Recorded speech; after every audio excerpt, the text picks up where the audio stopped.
I'm Rory Smith, a broadcaster and interviewer. Everyone has a story of challenges and triumphs throughout life, and there's lessons to be learnt from everyone's experience.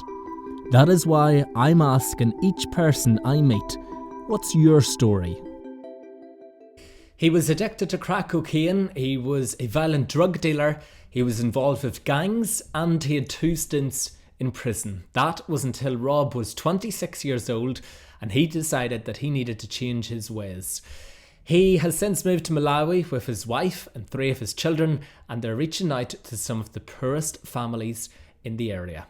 This is Rob's story. So Rob, you grew up with 2 older sisters. Your mum was a Christian, your dad wasn't a Christian. You grew up on the Jackman's estate in Herts. What was life like on the estate? Life on Jackman's estate was always an adventure.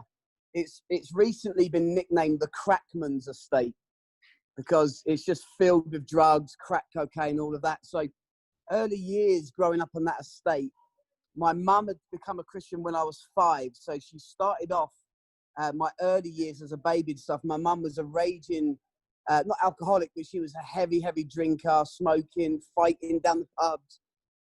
She was a bit of a council estate mum. I thankfully don't remember her that way because I was too young. But my mum tells me stories of her being so drunk while breastfeeding me that, she's been sick down the side of the bed whilst breastfeeding me at the same time. So I was raised around a lot of addiction and a lot of kind of arguing, fighting. My mum and dad's relationship was extremely aggressive. They were always rowing, fighting. But then when I was about 5, my mum had some experience that she believed was from God. She'd had a dream. Angels visited her in this dream, and basically she fell in love overnight with God, and she went from being this council estate mum to a Christian. Now, obviously, my dad hated really living with my mum anyway. They were always fighting, but life now with her, for him, was a nightmare because she stood for everything he was against. He was against Christianity. He was against the church. He hated the idea of God. He was a very, very angry man. He was a bit of a local gangster, but kind of a lovable one of those characters that tried to avoid the drugs and tried to avoid some of the higher issues of gang life. But he was always dabbling with stolen goods, and he would have gangsters around the house. I'd come home from school and they'd be in the living room with weapons or drugs or whatever on the table. And that was kind of an early exposure to gang life. And it became, for me, a real interest from a very, very young age. I was interested in gang life and gangster lifestyle, watching all the movies, listening to the way my dad would talk, listening to the way his friends would talk, the kiss on both cheeks, kind of like trying to act like you're mafiosa. I laugh at it now because what I really was an insecure little boy trying to fit in and trying to conform to the world that was around me. So Jackman's estate was full of guys like that, full of families like that, and all of the sons, the daughters, we all formed our own form of a young gang and became little terrorists on the estate, going around fighting and causing trouble and sort of innocent stuff really as a kid, vandalizing, scrawling your name on the side of a shop door and all those kind of things, but still fairly innocent until life became a little bit more volatile in my sort of teens and with school life and stuff like that. So yeah, growing up on the estate was pretty naughty really. And what was your view of drugs in your teenage years? So as a young man, I was very, very anti-drugs. Like, I hated drugs with a passion because my older sister, Tracy, who has a different dad to me, but the same mum, she became very, very addicted to drugs at quite a young age because of an abusive relationship. She ended up moving in with a bloke that was really just wicked. He would kind of locked her in the house for 3 years. She was allowed out, but only to go and collect drugs for him, really. And she just became a shell of a person. And if she did come home, she would be drunk, she would be high. I remember as a young boy having to carry her or help her up the stairs because she was so drunk. And I knew that if my mum caught her, she would be in big trouble. So before my mum and dad came home, I tried to get her up the stairs. She's a lot taller than me, a lot older than me. And I managed to get her into her bed and just try to get her to sleep, you know, before mum came home and went, you know, hit the roof. But she was just laughing at it. She had no kind of conviction or remorse. She was just a mess. So I kind of related that. And then the boys that she would bring around the house at times would be very abusive to me, throwing things at me, you know, just being quite, you know, bullies really. And so I associated drugs and that lifestyle as everything that I detested. And I used to actually go and beat up drug dealers when I was a young teenage boy. If drug dealers came into the snooker club where I used to play, I would chase them out, you know, with snooker cues. I'd go into the toilets where they'd be sniffing cocaine and chase them away because I hated drugs. I hated everything about that kind of life. And you were 16 when you started taking drugs. So how did that change? So I was down a pub in Hertfordshire with one of my best friends. We'd grown up, been to school together. My mum and dad were friends of his mum and dad. So we had big influence in each other's lives. And I think I was about 16. I was in a pub in Baldock in Hertfordshire, and I was angry. I wanted to fight these guys, as I always did.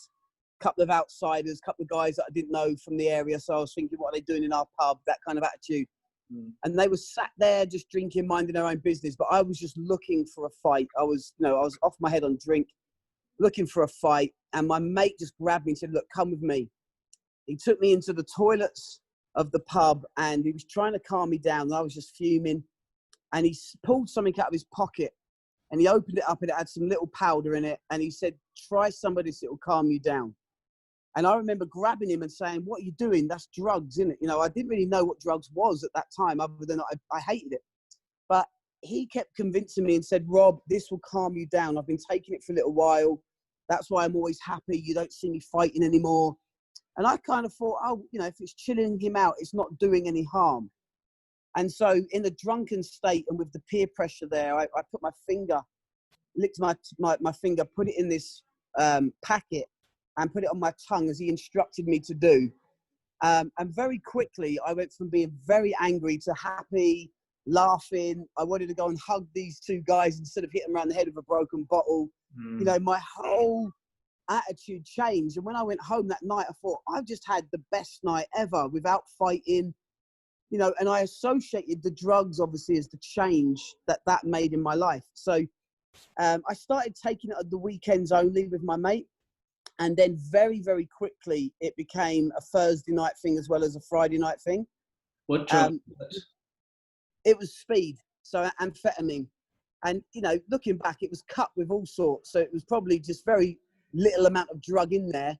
But it made me happy. It made me high. It made me feel better about myself. I wasn't feeling so kind of lost, if you know what I mean. But I had such an addictive personality. Within 3 months, I was not only taking that drug every single day, but I was then the biggest supplier of it in the area. Because everything that I did it wholeheartedly. So I started to meet up with these guys. They were selling it to me. And within a couple of weeks or so, I was selling it to them because I just moved on past them. And, you know, I knew the people because of my dad's lifestyle. I approached some of his mates that I knew were big dealers in the area, although my dad never took drugs that I know of. And he certainly wasn't dealing it. That wasn't his kind of flavor. But his mates were, the gangsters around him were. So I just bypassed my dad, went to one of the guys and very quickly became a big dealer of this drug called speed. And everybody was coming to my flat late at night, all through the hours of the morning. And they were buying it from me and I had people selling it to me. So I very, very quickly turned from 16 to 17 was a massive change in my personality and everything. And, you know, even being arrested for drunk and disorderly, and I started to harden at a different level and become a little bit more callous towards people around me. And what was the motive for dealing? Was it power or was it money? Really, I think, if I'm honest, for me, I loved the power. I used to look up to my dad's friends and see the respect they got. If I went out with them, we could be in another town and we'd walk through the doors and I'd be a young boy and the whole pub would go quiet, or the restaurant, and everybody would buy them drinks and they couldn't wait to shake their hands. And, you know, and I saw that these guys had what I thought was respect. What it really was fear. People were afraid of them. But as a smallish guy, I was always the smaller one in the class, quite skinny growing up and very, very insecure. trying to live up to my dad's reputation, I suppose, and following his footsteps. But I recognised that these guys had power. They had money. They would pull out money from each pocket, and it would be, there'd be thousands of pounds on the table. People would drop their money off, and I would see the kind of the wedges that they would be given, obviously for drug deals or whatever. And yeah, I think I just became a little bit turned on by that life. I realised that if you want to be known, if you wanted to be seen, that for me was the way to do it. And so, yeah, it was quite a quick thing, but I think really the underlying root cause of it was the addiction, because I needed that drug. And so for me, dealing was a way of making sure I had enough every day. Mm-hmm. And that was speed. When did that turn to harder drugs? So the guy that was supplying me speed, I remember knocking on his door one night. He lived in the same house as me. It was owned by my dad. My dad had a few properties, and he would rent the rooms out. My mum had kicked me out of the house at 16 because of the change of behaviour and attitude and kind of the verbal abuse I was giving to her about God and church, and just listening to what my dad would say to my mum and then repeating it really back to her. And the guy that was living in the room above me, he was a dealer. I got speed off him. He then introduced me to the bigger dealers. So, but I went to him one day and I was drunk and I needed a little bit, and he didn't have any. And he said, but I have got some cocaine. And then the old me kind of kicked in. That's hard drugs. That's kind of, I was labeling levels, marijuana, speed, cocaine, crack, heroin. I labeled these drugs. And when he offered me coke, initially I was angry, but because I couldn't get any speed and I needed something, and again, the peer pressure from him saying, Rob, it's better than speed. It's cleaner. It won't leave you with that horrible come down the next morning. So I went, all right, give me a little bit. And then I took that and never went back to speed because it was such a better high. I didn't feel as crap the next morning, if I'm honest, because it wasn't cut with as much rubbish. Mm-hmm. And I just became a cocaine addict overnight practically. And then that was the drug now that I was peddling, because that was the one I wanted to take. So I was going to the different dealers for the cocaine now. Mm-hmm. And in these gangs that you were in and the people that you're hanging around with, how violent was it? The violence was awful. To start with, from like 15, 16, we were just kind of beating up lads from other estates. Not that that's acceptable, but it was kind of just fighting other guys of the same age from different areas. But then we got such a reputation, like nobody could touch us because there was such a fierce loyalty between us. If one person was going into fight, even if it was just another one person, there'd be 20 of us just jumping on that person. We were mean, we were wicked, we wanted and thrived off the reputation that we were starting to get. Again, I believe because all of us were insecure in some way or another. And then we started to go into the pubs and taking over pubs. So we would go into a corner of a busy pub and we wouldn't let anybody in that corner. We would tell the doorman of that pub, you're not doing the security here, we are. You don't chuck us out if we want to chuck people out. It was that whole, we'd watched all the movies, Goodfellas, Casino, Godfather. And we were all using the same language. We didn't even have our own language. We were just taking it from movies and trying to pretend to be people that we weren't really. And then it started to get more and more nasty, broken bottles, ashtrays, bats, whatever. We would have huge fights in pubs. When I was 19, I went to prison for violent offences. Mm-hmm. And that's really when it had gone up a level, and I got charged with carrying and using an offensive weapon, mm-hmm. As well as GBH, violent disorder, which is just one below a riot. So violent disorder is where a group of people are fighting and other people are in the area fearing for their safety. What happened? It was in McDonald's. At McDonald's that it happened. We were in a pub called the Lytton Tree in Letchworth, which has changed to a Chinese restaurant now. Mm-hmm. It was kind of like it was the local hangout. It was the place to be. It wasn't London, but it was as close as you was going to get. It was a bit more nightclubby than just pub. We were dealing drugs in there, big amounts of drugs, and had loads of money. And one of my friends had an argument at work with an Asian man. He'd called them something racist, I believe. That's what they were saying. He was denying it, but knowing him, it probably was true. They came looking for him mob-handed. And he came running into the pub to tell me and the other boys and said, look, you know, these guys are after me. There's about 8 or 9 of them. So we all got armed up, you know, broken bottles or bottles of beer in our pockets or whatever, and walked out the pub because we thought that they were going to jump him as soon as we left the pub. When we walked towards McDonald's, there was no sign of them. We were having some food before we went back to my house to just get high. And suddenly they all walked in. And there was about 8 or 9 of them, and there was about 5 of us. My mate jumped up because he saw them. I jumped up. My other mate, who was a really good fighter, he's a pro boxer now, so I won't mention his name. But he was, you know, a good fighter. He jumped up, and we confronted these lads. Our attitude was get to them first, even if there's more of them. We always show, you know, we were always to be fearless. And if I used to have this cheesy line, if I was fighting a group of guys and there was just me or 2 of us, and there was like 10 of them, and I'd always say, look, the numbers are out, you know, we're outnumbered, or the odds aren't fair. You better go and call some more mates, you know. And I was just of that mindset, violence and aggression and getting first. So we confronted them, but my friend, the boxer, tried to calm it down. He just didn't want to fight that night. He was like, lads, just leave it alone. And one of them punched him straight in the face, and he just exploded with rage. It all went off, and I had in my pocket a rugby sock full of wet sand tied in a knot. The reason being that I think the 2 or 3 nights before, or the night before, my dad had borrowed my coat to go and get some fags. And I had in the inside of that coat a sock with ball bearings in from a building site, huge ball bearings. So metal. So if I'd have hit someone with that, they'd have died. And I was prepared to use that kind of weapon, but my dad found it. And he said, son, don't use that. You'll kill somebody.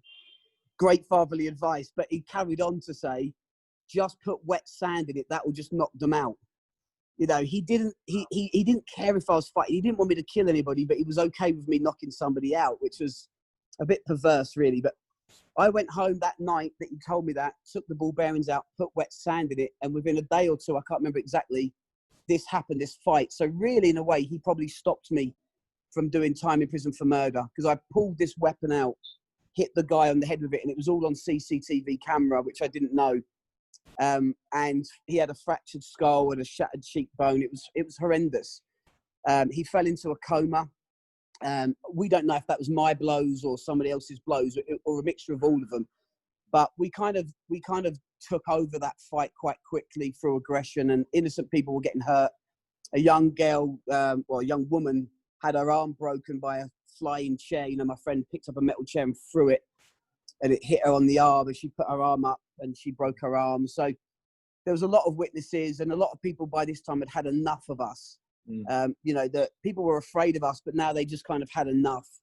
And a few people gave eyewitness accounts that, you know, they named us by name, as well as the CCTV camera.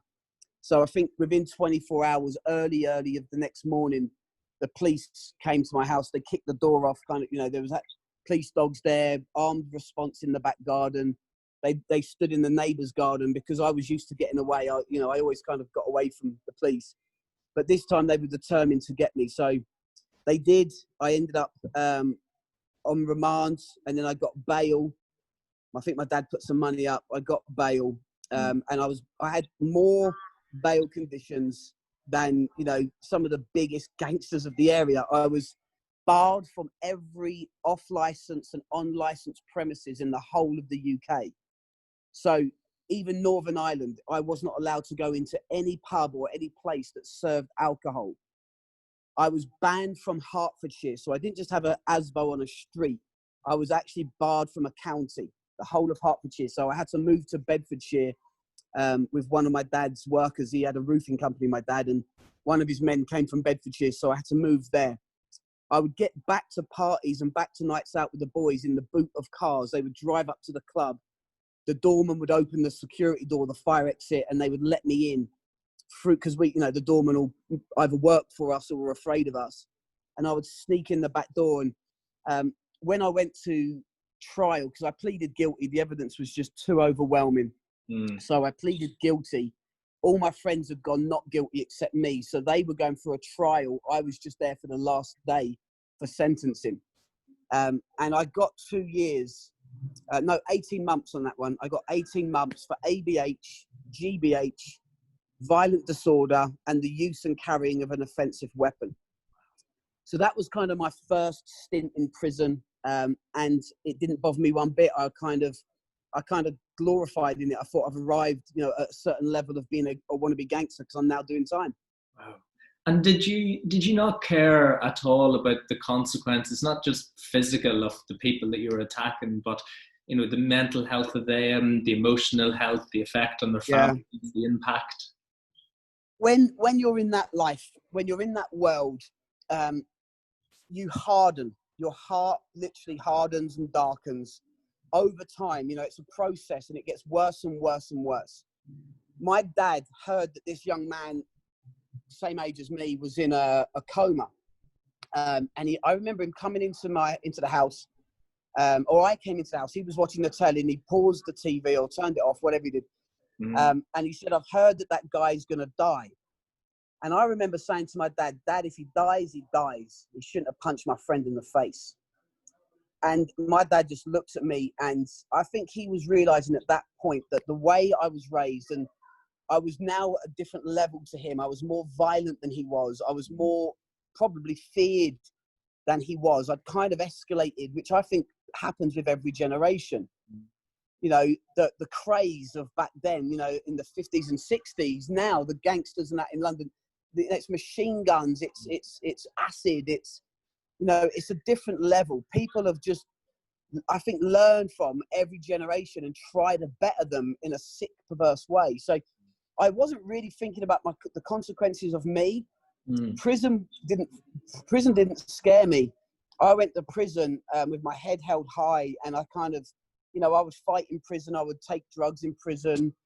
I was doing schemes and scams in prison. It didn't change me. I don't believe that prison can change a man's heart. It can protect society, and we need prison. And guys like the old me must be locked up because, people should be able to walk the streets safely. But it didn't change my heart. It took a long time for that to happen. I came out of prison, got picked up in a 15-seater limousine by some of the boys. 9 o'clock in the morning, I'm sniffing cocaine and drinking Stella on the way to probation to sign papers to say that I promised to be a good boy. I was in the pub that day having a party that my dad had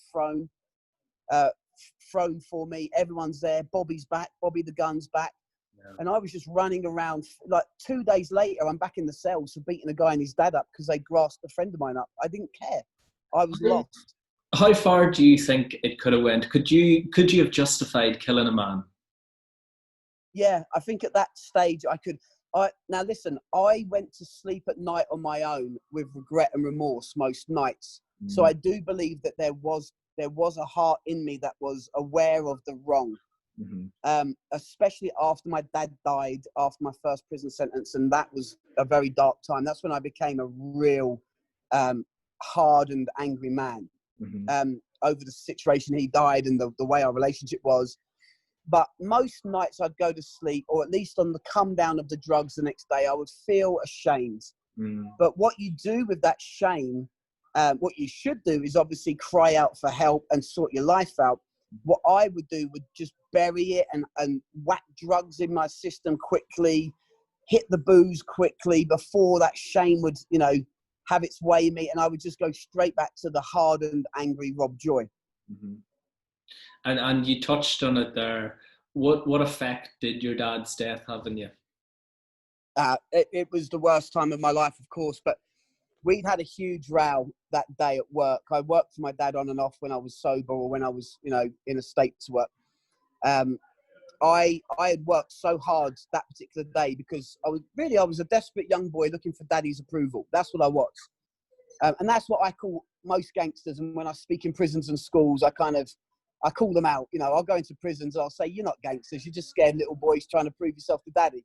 And I'll say it with a bit of a smile, and half of them laugh and half of them look like they want to kill me. And it doesn't bother me because I know them I know that life. Yeah. And so this day I'd worked as hard as I could. I had it in my head that at the end of that shift, my dad was going to say, "Well done, son," or some kind of affirmation.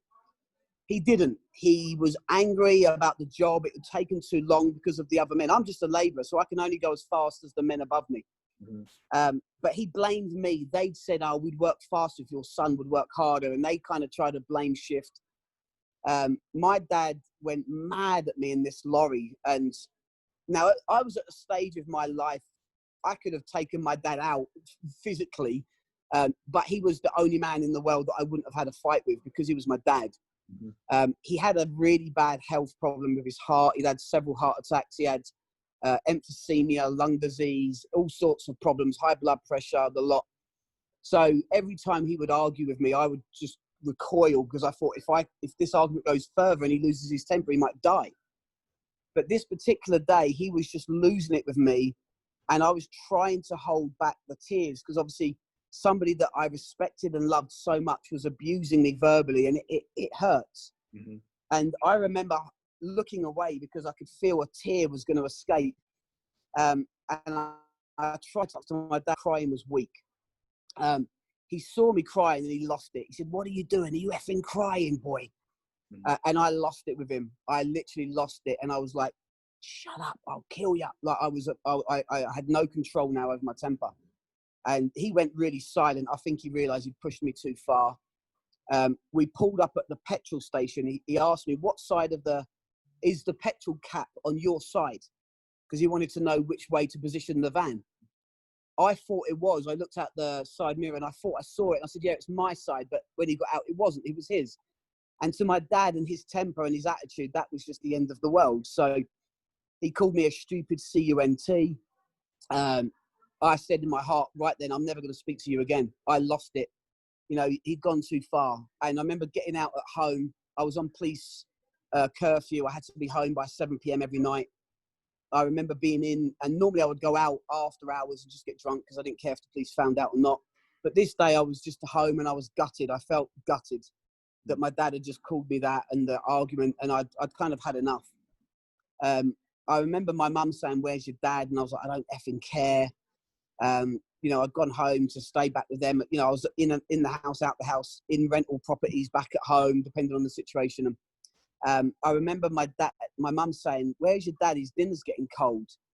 And I didn't care. And then about 9:15, Thursday, the 20th of July, there was a knock on the door, and I looked through the peephole, thinking it might be the police coming to check my curfew, and it was the police. And I remember smiling and thinking, they've come to check on me the one day that I'm home.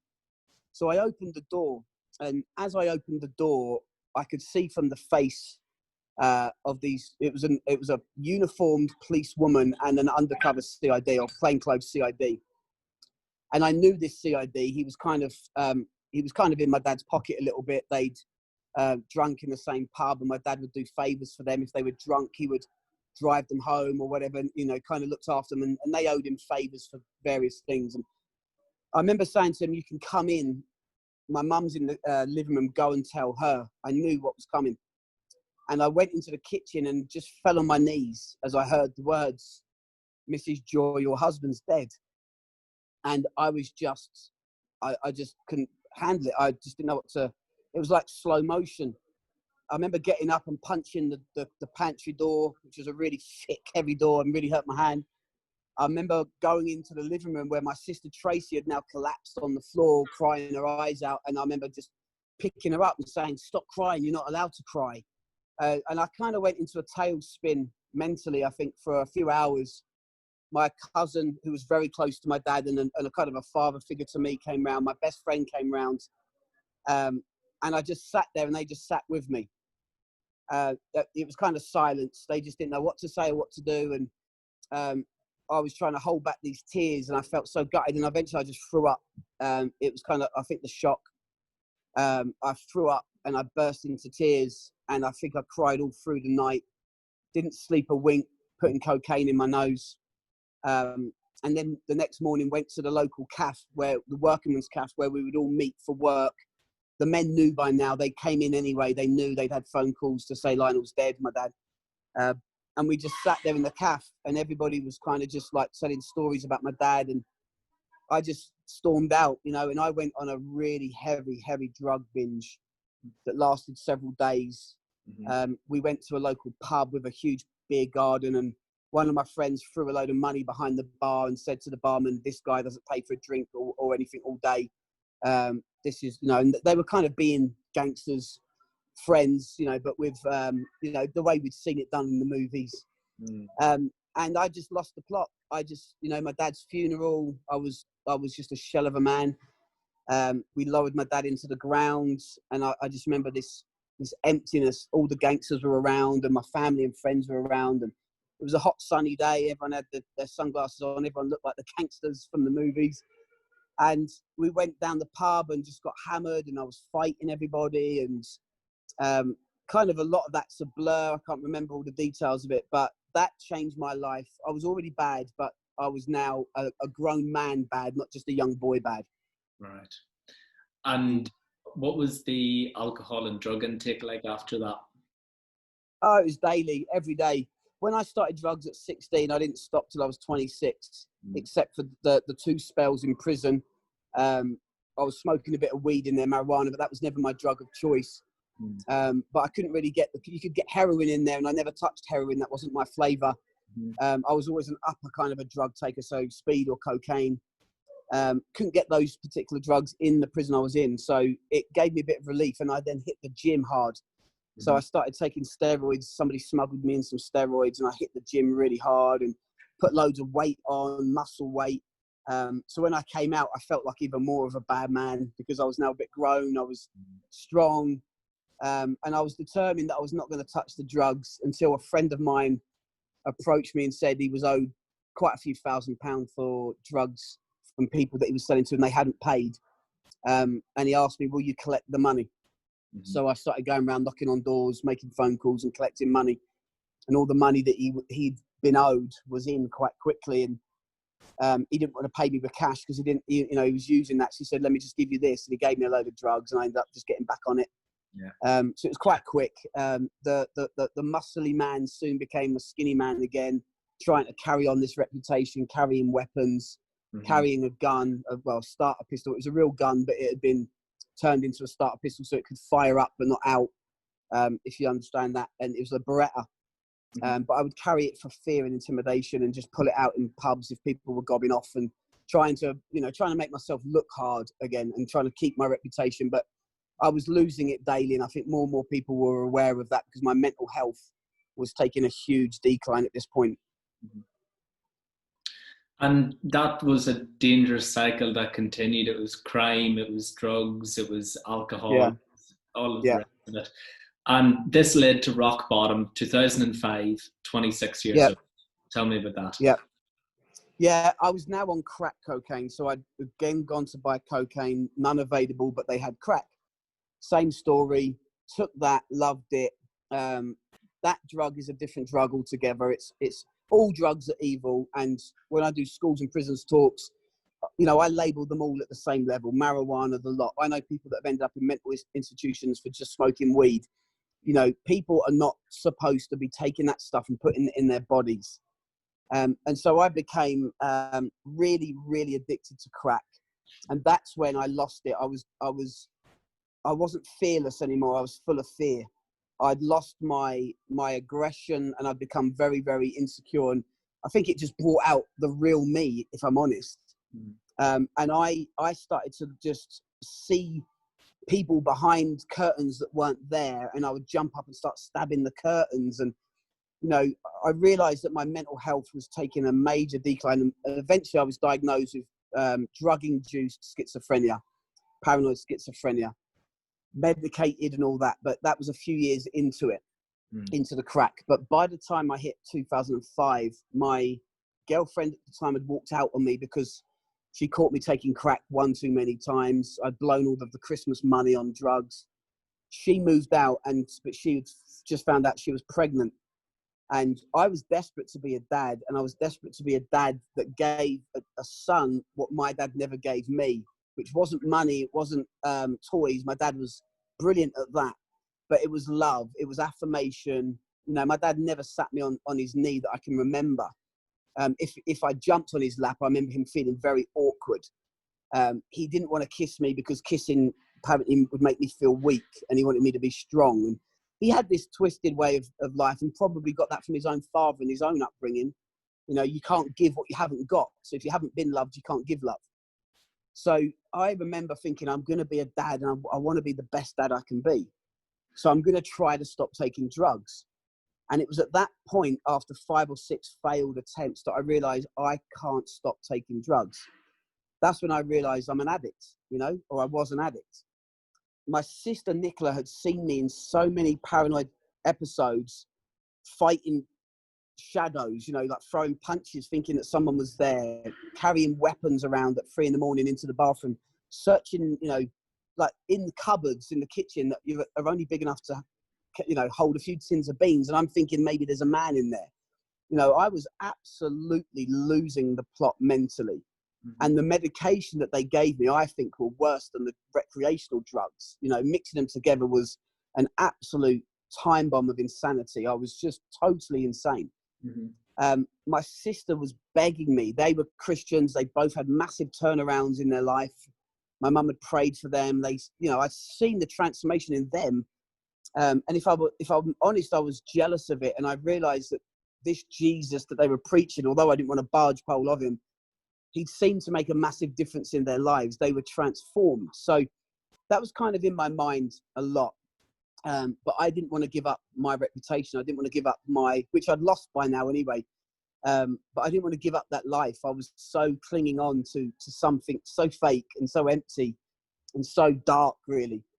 They were hotting up their prayer for me as they were seeing me decline more and more. And my sister Nicola begged me to come with her and see a psychologist. So I went to see a psychologist, and I remember walking into his office. I'm 8 stone now. I'd lost all my size because of the crack. I wasn't eating. I wasn't sleeping. I was a paranoid man. He took one look at me and said, I don't need to ask you many questions. He said, you have got paranoid schizophrenia. The way I walked into his office. He says, but I believe yours is drug-induced, not necessarily, you know, you were born with it, or, you know, I believe this is drug-induced psychosis of a very, very severe level. And he got a chart out, and he started drawing on it, and basically said, if you carry on taking drugs, you will never, ever be back in your right mind. If you stop taking drugs today and you take the medication and do everything we say, you may live a reasonably normal life. So he wasn't giving me hope for complete freedom, but he was just basically trying to scare me out of going any deeper. I just walked out of that office, mocked him, went straight on the drugs, and carried on for another 2 years to 2005, I think it was. So, you know, time frame's a little bit loose here. So to cut a long story short, 2 years later, I am now on my knees crying out for help. My sisters were praying for me. I had an episode, a really dark episode, where I was on the floor, fearful. Like, I can't explain the fear. It was dark. It was tangible. And I heard an audible voice, and I knew it wasn't the schizophrenia. I knew this was actually happening. And it was an audible voice, and he said, look what I've reduced you to. And there was this laugh, a cackle. And I believed in that moment with all my heart, and I knew I wasn't out of my mind in this moment. I believed it was the devil. And I woke up from that episode. I came round from that, and I remember thinking, if the devil's real, then maybe this Jesus is real too. Maybe the Jesus that my mum and sisters have been preaching at me is real. And it opened my heart up enough to let them bring this message of salvation to me. And I accepted some prayer, and I humbled myself. And I remember falling on my knees in my drug den bedroom with a gun there. I was ready to take my own life. A knife, guns, drugs, everything that represented my old life. And I fell on my knees and I cried out, and I said, Jesus, if you're real, could you change a man like me? And if you don't, I'm going to take my life tonight. And I believe that Jesus knew I was serious. And he literally came into my heart. There was this overnight transformation, and people don't want to believe it. That, you know, the old people like me don't want to believe it anyway. I used to shun these kind of stories, but the experience I had was transformational. Nobody can tell me that God's not real. Nobody can tell me that what happened to me was my willpower or my own strength, because I had none of that. I tried. This was a miracle. I was literally transformed, and overnight I felt love, not hate. I had no desire for drugs. I was transformed, and I remember looking at the sky and the sun and the colours in the sky. And I just knew there's a creator. This is not just evolved. There's no way this could have happened from a bang. Like, for me, those lies, those arguments I had became really foolish. I suddenly thought how I must have been more insane to believe that everything happened out of nothing than to believe that there could be a creator that loves people and has chosen to design us the way he had. So I became a Christian, and I literally started preaching this message all around the town, organising events. People started inviting me to speak at their churches and their conferences, and all around the world. I've been to America, India, Philippines, you know, all over the place, all over Africa. And that's what's brought us to Malawi now as missionaries. So we're here, my wife and my family, and we are just loving people back to life, reaching out to the drug addicts or the drunks. There's no real rehabs in Malawi that I know of, so we're planning to do something along those lines at some point. I've now seen loads of my old friends turn their life around. One of them messaged me this morning, who we got off the drugs a few years ago, and he just said, Rob, during lockdown, I started to feel really low and depressed, and I spent 4 days, I took some cocaine. He reached right out to me. What do I do? I've said, mate, I'm proud of you. What you've done is the best thing. You've reached out straight away. You know, one bad day or one bad slip up doesn't make you a bad man. Let's walk together again. Let's help you. And he was like, brilliant, let's do it. So I've got several friends like that that have turned their lives around. Some of them are still in that world, professional boxers, or they own gyms, they own nightclubs, whatever. But they know my story, and they reach out to me all the time. They ask me for prayer. And I think it's really shown them that there is a life outside of crime. And do you still have your triggers now that you still need to take hold of and know what to do if they come into your life? For a few years, there'd be the odd thing. I had a couple of slip-ups after 1 year. I thought I could go and see my old mates again and have a couple of drinks, but I just knew I couldn't put myself in that position anymore. So, but now I can. 15 years on, I could walk into any pub now and speak to people and preach God to them, or just go and have a meal with my mates, and they could do what they want, and it doesn't tempt me. That draw is gone from my heart completely. I stopped drinking alcohol altogether for 4 years, and then when I got married, I thought I'll have a glass of wine with my wife. I could do that now, and it doesn't pull me in. There's still issues, I'm a work in progress. So somebody cutting me up in the road and just being really rude, I can feel, or if I feel like someone's bullying somebody, I hate it. And I'm doing an interview after this one with a friend of mine about George Floyd and about racism. That gets me. If I see someone being racist now, it makes me want to go and attack them, but I know that's not the answer. So what do you do whenever you feel that anger coming? My wife's brilliant. If she's with me, she'll just say, Rob, and I'll calm down. Or if I don't swear anymore, I don't get angry like that anymore. But if I feel something rising up, I'm a human. We've all got weaknesses and flaws. My main source of deliverance from that would just be to go to the Bible or put some worship music on. I just go and get alone. I'm not the man I could be, but I'm definitely not the man I was. And there's a journey now. I've just written a book that's come out recently called Coming Out Gold, which is really about sex addiction and porn addiction. That was a harder drug for me to give up than anything else. And so, that was still going on for years and years and years, largely in secret. And I knew that I didn't want to be a part of that anymore. I didn't want to belittle those women anymore. I didn't want to dishonor what I believe is the call of God on my life. So after some time, reached out and asked for help with that. I think the answer for everybody struggling with anything is first admitting it, and then secondly, reaching out to somebody else and saying, I can't do it by myself. People, especially here in Africa, the pastors, the leaders here that I'm working with, like a lot of them, they think if I admit a weakness, then people are going to think I'm weak. I read the Bible, and the Bible says, in your weakness you are made strong, not in your strength you are made strong. So for me, it's just humility, dependency on my relationship with God, the accountability I've got around me, the friends that I've got around me. Choices have to be made every day. Decisions determine destiny. So if I choose to go into a pub every day and have a beer with my mates, maybe I would go back to that life. I make a conscious decision now not to live like that. But it's not by just willpower. For me, it really is empowered by the grace of God in my life. So I'm not somebody that goes around and preaches heavy at people. But if people ask me my story like you are, I tell them this for me was the freedom, the deliverance I got was from God, not man, not drugs, not medication. It was from a powerful God who loves me and is bringing me back to the truth of who I should have been in the beginning. Mm-hmm. And you mentioned there you moved to Malawi as well with your wife and your 3 kids. What is it that you do over there? We're missionaries. We are in the process of trying to raise the money to buy this house and land. We're long-term leasing it right now from another UK guy. We're farming, and I mean, I've never been a farmer, but I'm learning quick. I employ farmers. So one of my main passions is to employ fathers here, because if you employ the father, largely it will stop them from just being bored and drinking in the villages with this stuff they brew themselves, which is poisonous. Mm-hmm. It'll feed the family. So that's a passion of mine. So we employ now about 15 men and women, but I work closely with the men. My wife will work closely with the women. We do outreach programs. The refugee camp, there's 48,000 refugees in one of the camps here, and I've got a bit of a ministry there. We do stuff. I go into the local prison. We go to the hospitals and hand out toys.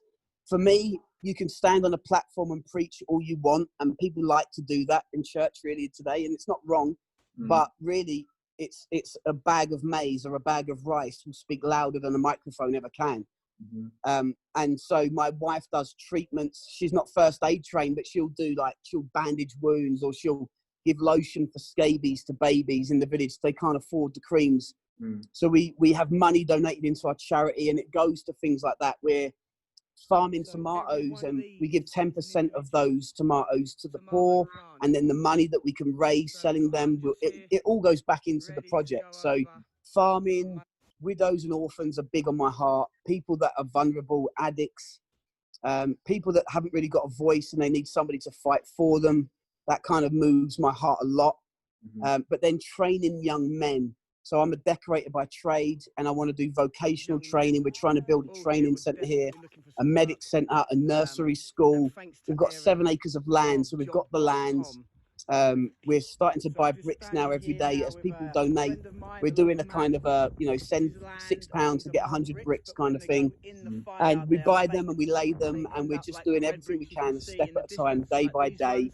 And we're moving forwards, and we're seeing incredible results. And you're seeing incredible results with the people who live there and the impact that it's having in their life. How does it feel for you to give back? I love it. I don't do it because I feel like I can outweigh my wrongs. When people act like that, it's a good attitude to have to help people, but you'll never outweigh your wrongs. It's not about balancing scales. What I do now, I do by grace. I've been saved and forgiven of so much by God. And I'm learning to forgive myself more and more. That's a daily journey, because some of the things that I've done, I remember them and I have to, I've been forgiven. So it's not about outdoing the wrongs that I've done. It's about just, I owe a debt of love. So the only debt I think I owe now is love.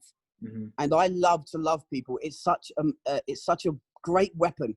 Rioting in the streets isn't going to stop this racist issue in America or in around the world. But loving people will, and forgiving and healing. And so, for me, it's just a joy to serve these people here, especially, and give them a helping hand, not a hand up, not a hand out. So a lot of people here, they don't just want money thrown at them. They want you to train them. If you've got some skills that could better them, give it to them. The women around my wife are always saying, can you teach us how to cook the English food? Because they know it will add to their skill set, and they might get a job in a hotel or something. And so we're just doing that on a daily basis. Our kids play with the Malawian kids. We've got, I think, 6 kids now that we kind of responsible for in our compound. They play the weed together. They go out looking for insects together. They climb trees together. And it's more of a family feel than it is a work environment. I always tell them, okay, you work for us, but you're not workers, you're family. You're family first, and you happen to be employed by this business, this charity, or whatever you want to call it. So it's a joy. I love it. It gives me life, and it's a joy to do it. Are you now the father to your kids that you wish your father could have been to you? Yeah, absolutely. I've got one son, the firstborn, that I see him as often as I can, but he lives with his mum in the UK. We're so close. I train him. He's a boxer. 14. He's got some real class about him in boxing. So he comes on Facebook Live or sorry, WhatsApp Live, whatever, and I'm training him online. I wish I could see him more, but at the minute, because of COVID, I can't. Yeah. So he was supposed to be coming here, so that's been delayed. But yeah, to him, you know, he loves me. I love him. I kiss him and cuddle him all the time. My 3 kids with my wife, and even our Malawian kids. One of them, a little girl, she lost her father 3 years ago. And she asked my little girl, it broke my heart, but at the same time made me so happy. She said, could your papa be my papa? And my little girl came running in to me and said, Papa, Trinity wants you to be her papa. And I said, I'm happy to be it. So now I give them pocket money. I try to make sure I treat them the same way as my own. So yeah, I think that the cycle through my bloodline, my dad's dad, my dad and me, and however far that went back, I believe that's been broken now and reversed, turned around. And my kids will be raised in a way that they won't know that violence. They won't know that addiction. They'll just grow up to love people, and hopefully that will push down into their families and into their children. So absolutely, I think it's, you know, what's happened in my life isn't just for me. It's affecting now so many people. If you had the chance now to talk to the little Rob in the Jackman's estate, 12, 13 years old, what would you want to hear? I wouldn't want to talk so much if they didn't feel uncomfortable, and if it was appropriate, I'd want to just hug them, because these kids need love. It's love wins. Love is stronger than anything else when it's pure. And a lot of these kids in prison, I speak to them, I go into youth prisons. They are hurting. They are lost. They're insecure. They're trying to pretend to be somebody that they're not. And if they allow themselves to bring their guard down and let love in, they'll transform. I've seen it time and time again. So many people, you know, I've written a few books and there's testimonies in there trying to recount the amount of people's lives we've seen transform. But then we've seen people die on drugs and booze because they just didn't want to listen, or they relapsed or whatever. And it's what we do is a mixture of incredible highs of joy and seeing people's lives change, but then also heartbreak. I'm always about the one that got away and that one that didn't make it, you know, but they fire my heart up to keep going. You know, they're like the fuel on the fire to keep reaching a generation that is lost in racism, drugs, violence, perversion, pornography, like all those things. But there's hope. There is a way out. And without trying to be preachy, but if people would call on God and repent and say, look, I've messed up. It's just humbling ourselves and saying, I've got it wrong. You know, I believe that there's a God who saves, heals, delivers. You know, I know a lot of your audience might not be religious or faith-filled or anything like that, but this is my story. I can't tell my story honestly without bringing God into it. And so I would say to anyone listening, call on the name of Jesus. He's there for anybody. He's not this religious figure that people have portrayed him to be. You know, Christians have largely and often got it wrong and have presented a gospel that's not about love and grace. So people understandably don't want it. But the truth is, Jesus heals, saves and delivers anybody that comes to him. And he's an amazing God. He's a good friend. He's a loving father. I have a relationship, not a religion. I'm not religious. I have a relationship with a loving father who happens to be God. And he makes me a better man by his grace on a daily basis. Well, I'll tell you something. You were a fighter in the Jackman's estate. You're a fighter today, but it's for all the right reasons. Absolutely. Yeah. Man, thank you so much for interviewing me.